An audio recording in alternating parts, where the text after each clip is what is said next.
واقعہ کربلا اسباب اور حقائق کیا ہے؟ بنیادی طور پر جب ظلم حد سے بڑھتا ہے تو اس کے مقابلے میں افضل الجہادی من قال کلمۃ حق عند سلطان جائر، اس حدیث پر عمل ہوتا ہے کہ افضل ترین جہاد ظالم جابر بادشاہ کے سامنے حق گوئی کرنا اور علم چھپانا، حق چھپانا، جس کو مداہنت کہا جاتا ہے، الجم بلجام من نار، ایسے لوگوں کو آگ کی لگام پہنائی جائے گی۔ حضرت حسین رضی اللہ عنہ چونکہ خلافت کے زیادہ اہل تھے، خانوادہ نبوت میں سے تھے، اور یزید کے مظالم کی داستانیں روز بروز بڑھتی جا رہی تھی، لہٰذا وہاں سے ان کے پاس وفود بھی آ گئے، خطوط بھی آ گئے۔ حضرت عبداللہ ابن عباس، عبداللہ ابن مطیع، عبداللہ ابن زبیر، عبداللہ ابن عمر رضی اللہ عنہما، بڑے صحابہ کے روکنے کے باوجود بھی حضرت حسین رضی اللہ عنہ نے کوفہ کی طرف رخت سفر باندھنا شروع کر دیا۔ پہلے اپنے چچا زاد مسلم بن عقیل رضی اللہ عنہ کو بھیجا اور پھر اہل و عیال سمیت وہاں پر کوفہ کی طرف روانہ ہو گئے۔ پھر دغا دینے والوں نے دھوکہ دیا، منافقین پیچھے ہو گئے، لوگ دھمکیوں سے مرعوب ہو کر اپنی بیت کو توڑنے لگے۔ یہ سارا منظرنامہ حضرت حسین رضی اللہ عنہ کے سامنے تھا، لیکن حق، جرأت اور استقامت کی تصویر تھے۔ رسول اللہ صلی اللہ علیہ وسلم کی تربیت میں پلے بڑے تھے، آغوش نبوت میں پروان چڑھے تھے، نبوت کے کاندھوں پر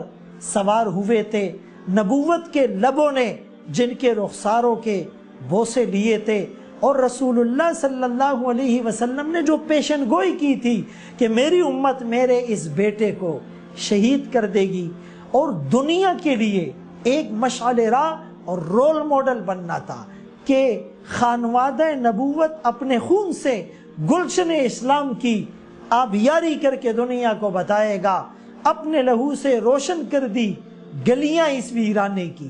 اگرچہ تنگ بہت تھی راہیں شہر وفا کو جانے کی، ایک جان تھی سو وہ بھی دی، پھر بھی رہے شرمندہ سے، دل والے خود ہی لکھ لیں گے کہانی اس افسانے کی۔ این شہادت کے وقت بھی دانہ پانی بندے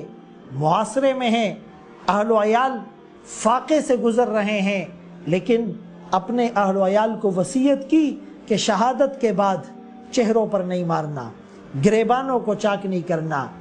اپنی عفت اور اپنی چادر کی حفاظت کرنا، اور شہادت پر،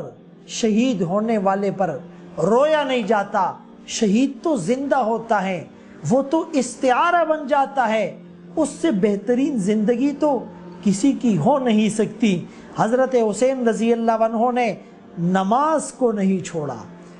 ایک خطبہ، دوسرا خطبہ، تیسرا خطبہ، اس میں صبر اور استقامت کا درس دیا، ان لوگوں کو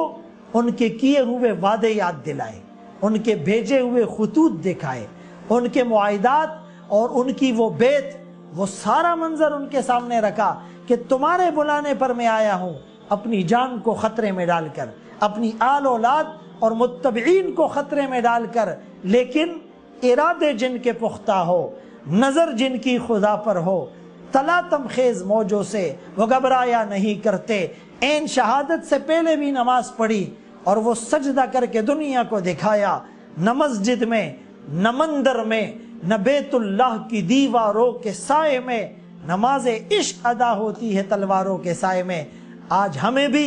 حضرت حسین رضی اللہ عنہ کی اس جرت، استقامت اور اس پیغام کو یاد رکھنا ہے کہ باطل کے سامنے ہم نے سیسا پلائی ہوئی دیوار بن جانا ہے۔